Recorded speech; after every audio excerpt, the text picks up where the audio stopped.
नमस्कार, आप देख रहे हैं दर्श न्यूज और मैं हूं आपके साथ अंजलि। आगामी प्रकाश पर्व को लेकर रेल पुलिस पूरी तरह से मुस्तैद है। आपको बता दें कि पटना साहिब सहित पटना जंक्शन पर विशेष जांच अभियान चलाया जा रहा है। इसी संदर्भ में रेल पुलिस मुख्यालय से मिली गुप्त सूचना के आधार पर एक टीम का गठन किया गया, जिसके बाद पटना रेल एसपी के नेतृत्व में पटना जंक्शन पर जांच अभियान चलाया गया, जहां पर आपको बता दें कि पार्सल बुकिंग एरिया से हजारों रुपए के नकली मिलावटी पनीर के पैकेट्स बरामद हुए हैं। आपको बता दें कि इसके बाद रेल पुलिस ने इसे बरामद किया और फूड सेफ्टी डिपार्टमेंट को इसकी सूचना दे दी।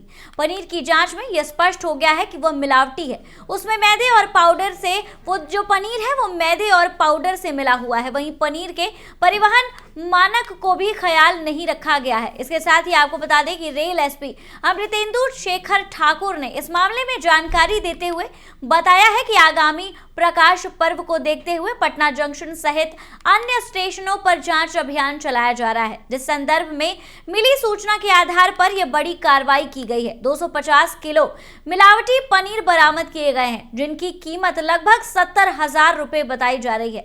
साथ ही आपको बता दें कि इस मिलावटी पनीर को पटना जंक्शन के पार्सल में बुक करा के साउथ बिहार एक्सप्रेस से राउरकेला भेजने की तैयारी की जा रही थी। इस मामले में रेल पुलिस ने मिलावटी पनीर तस्करों को भी गिरफ्तार कर लिया है। माफिया का नाम धनंजय कुमार बताया जा रहा है, वैशाली जिला निवासी बताए जा रहे हैं। इसके साथ ही रेल एसपी ने कहा है कि गिरफ्तार धनंजय कुमार से इस विषय पर पूछताछ की जा रही है। नकली मिलावटी पनीर की इस खेप को पटना जंक्शन से राउरकेला जाने की तैयारी की जा रही थी। रेल एसपी ने इस मामले की जाँच में रेल कर्मियों की संलिप्तता भी सामने आई है। इस बिंदु पर रेल पुलिस की पूछताछ भी जारी हो गई है। मामले में दोषी पाए जाने वाले ऐसे कर्मियों पर विधि सम्मत कार्रवाई की जाएगी। इस साथ ही इस मामले में प्रशासन क्या कुछ कह रहा है, पहले आप ये सुनिए। कल एक विशेष चेकिंग अभियान चलाया जा रहा था, जो नए वर्ष को लेकर, गुरु पर्व को लेकर और अन्य चीज़ों को लेकर, और उसमें बॉम्ब स्क्वाड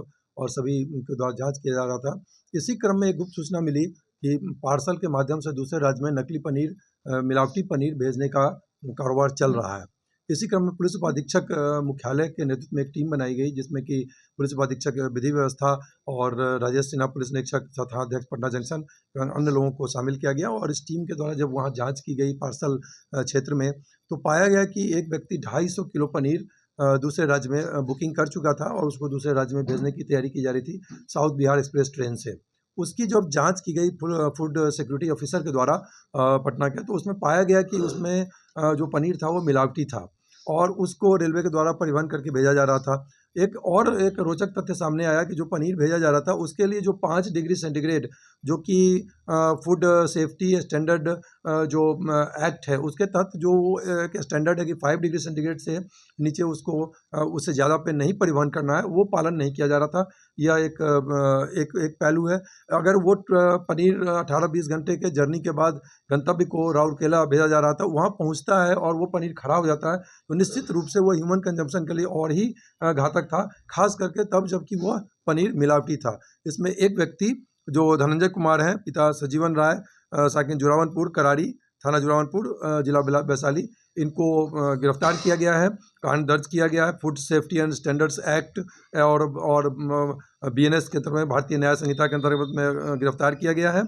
और इसमें जो 250 किलो मिलावटी पनीर है उसका लगभग, जो इसको बेचा जाता अगर, तो लगभग 75,000 मूल्य के ये पनीर है। सर, कहाँ से लोड हुआ था ये पनीर और कहाँ जा रहा है? ये पटना जंक्शन पे इसको बुक किया गया था और साउथ बिहार एक्सप्रेस से, जैसा बताया गया है, वो राउरकेला जा रहा था।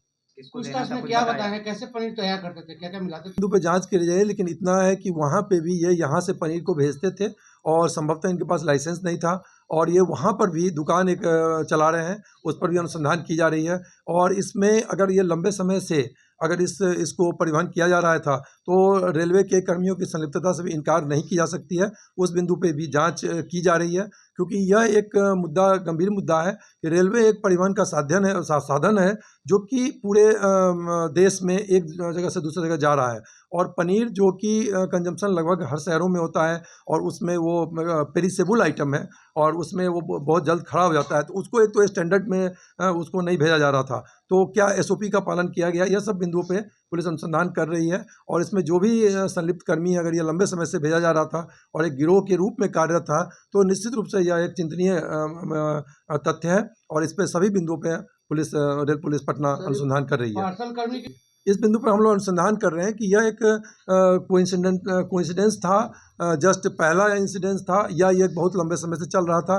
तो वो पूरा का पूरा रिकॉर्ड खंगाला जा रहा है। और वहाँ पे एक सरप्राइजिंग तथ्य है, वहाँ एक्सरे मशीन लगी हुई है, जांच की मशीन लगी हुई है।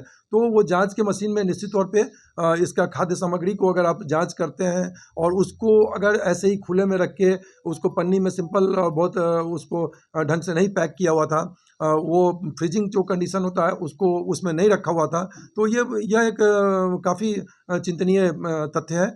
और ह्यूमन कंजम्पशन के लिए जो उसको जांच किया गया, तो ऐसे भी उसमें मिलावट पाया गया जो कि ह्यूमन कंजम्पशन के लिए नहीं है, वो लायक नहीं था। और फूड सिक्योरिटी ऑफिसर के द्वारा उसको फिर जो विधि सम्मत कार्रवाई करते हुए और उसको मानक प्रक्रिया का अनुपालन करते हुए उसको विनष्ट किया गया है, क्योंकि वो FSSA के में दिया हुआ है कि उसको आप अविलंब उसको विनष्ट कर दिया जाए, क्योंकि ताकि उसका कभी भी यूज़ ना हो। दूसरा कि परिवहन अगर करते हैं और वो पनीर सही भी रहता और उसको अगर 16 घंटे 18 घंटे बिना फ्रीजिंग कंडीशन 5 डिग्री सेंटीग्रेड में नहीं भेजते हैं, तो वहाँ पे वो कंजम्पशन के लायक वो नहीं। फिलहाल रेल पुलिस गिरफ्तार धनंजय कुमार से मिले इस खेप पर बातचीत कर रही है और अन्य राज्यों सहित वैशाली में पूछताछ छापेमारी करने की तैयारी में जुट गई है। इस खबर में बस इतना ही। आगे की खबरों के लिए हमारे साथ बने रहे दर्श न्यूज पर। और अगर अभी तक आपने हमारे चैनल को सब्सक्राइब नहीं किया है तो सब्सक्राइब और लाइक जरूर कर दें। और अगर ये वीडियो आप फेसबुक और इंस्टाग्राम के माध्यम से देख रहे हैं तो हमारे पेज को लाइक और फॉलो करना ना भूलें। धन्यवाद।